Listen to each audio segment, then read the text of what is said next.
Hi, welcome to Tech Talk Monday. My name is Vicki Brenner. I'm a library technician with Oxford County Library, and today our focus will be a historical mapping tool put out by the University of Toronto. I chose to highlight this today because it's a benefit to local history researchers, family history, people interested in geography, of early Ontario. So what U of T has done is they've used modern mapping techniques such as GPS, geographical coordinates, and overlaid it over an 1857 map created by a man named Tremaine, which you may or may not be familiar with. So those two components create a really valuable database for research. So I'm gonna share my screen with you today, and we're gonna take a look at an example and see how this tool works. So I'm just gonna share my screen now, and we can take a look at it. So this database has been linked from the local history website. I am at ocl.net. That's the library, oxfordcountylibrary.net. And we're fortunate enough to have a page devoted to local history on our site. I'm going to choose that right now. This database is linked under all of the geographic components you can see here on our sidebar. All of them have the link to the U of T database. If you need help with local history in Oxford County, I encourage you to get in touch. Perhaps we can help you. So just on the left-hand sidebar, we have our email. Couldn't be easier, localhistory@ocl.net. Reach out if we can help out with your research. So I'm just going to go in and look at our land resources. So I'm going to choose land. Ingersoll land or Oxford land will get you to the same place in other geographic areas. And you can see all of our land resources are located here. I mentioned the Tremaine's map. This has been a family history, local history mainstay for many years. And it looks like this. This is the static map that you can look at. We have some really high resolution scans here that we've broken it into 4 quadrants for Oxford. If I choose one of them, I'll just get it loaded up here. That's what we're going to be looking at today. They're big files, so they take a minute to load up for us. So the Tremaine's map, as I said, has been around for many years, but this new take on it by U of T allows us to combine 2 great resources. So this Tremaine's map is a settler's map. It has original town plans. We've got it at such a resolution that you can really zoom in and see what's going on. So these can be used in conjunction with each other. So I'm just going to move back to our focus for today, the U of T historical database. So I'm going to choose it. It's not overly intuitive, so I just wanted to show a little bit about what it can do and how you can use it. So the initial window that opens is a description of the project, and I always just say, okay, just choose the okay button. And as you can see, it's a work in progress. So they're focusing on southwestern Ontario right now that has been completed. I'm sure you can recognize it's a giant project. Just going to move me out of the way here. So you can drag it around with your mouse, and we're going to really zoom in here, and you can see Oxford. So there's 2 ways to go.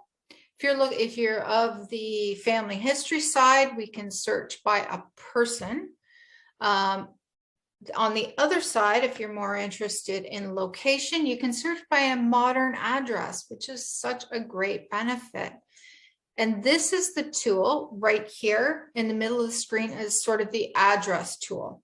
So let's do that. I'm going to do a recent example from Ingersoll.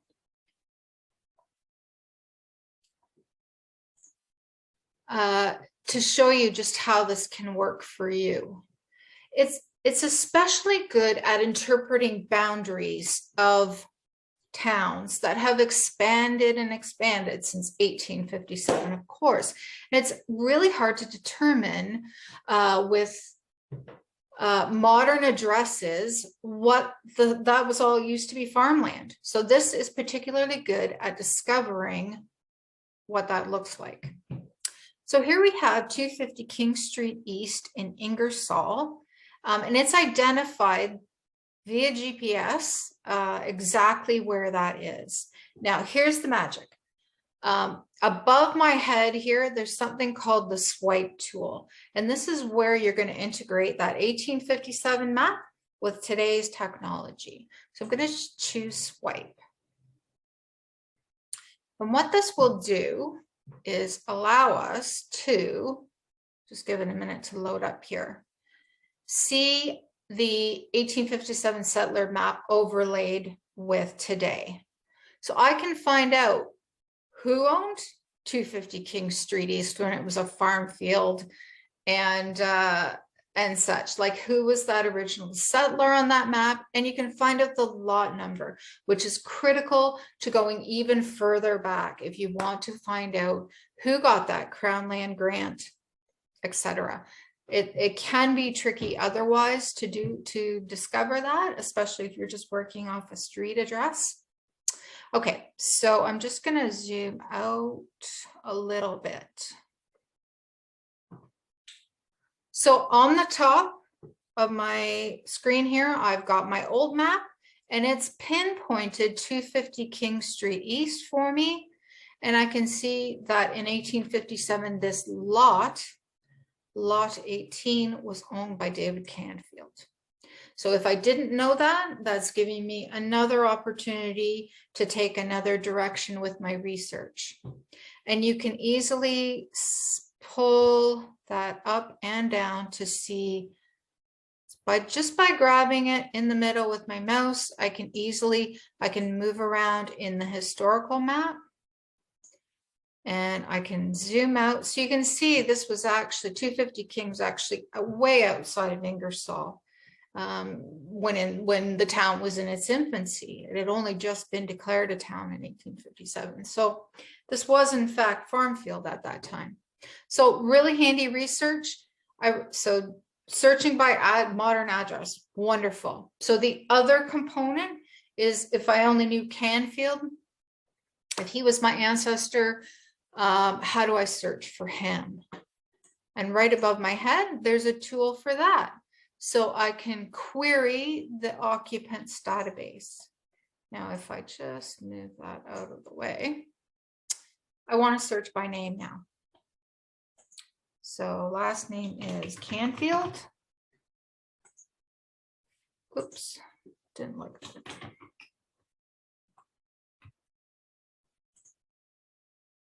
Canfield, first name, his name's David. David, apply.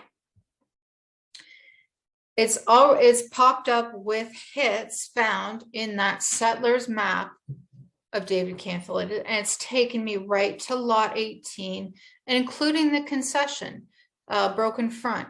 So you can move to other land databases, look for patents. You can go all the way back to the Crown, where they released this land to the original settler. Now that you know the lot and concession number, it's definitely streamlines the process for land. I'm just going to go back to our swipe layer and zoom out. At the bottom, we've got some tools here. Base map gallery. This will give you other ways to display the content, including satellite imagery.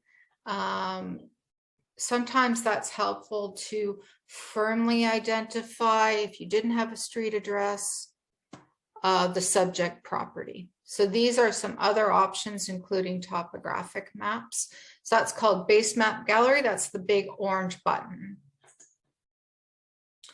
The legend just gives identifiers for the mappers, Typically, I don't adjust the settings at the bottom, but the alternative mapping in the base map gallery is an option for you. So that is the U of T historical map project. So I'm just going to stop sharing my screen right now. So I invite you to check out this great tool for local history, family history, geography. It's linked off our local history site. And as I said, if you need help with land research, be happy to try and help you. So that's by email or by phone. You can call me at the Ingersoll Library, 485-2505. Email localhistory@ocl.net. Thanks for joining me today.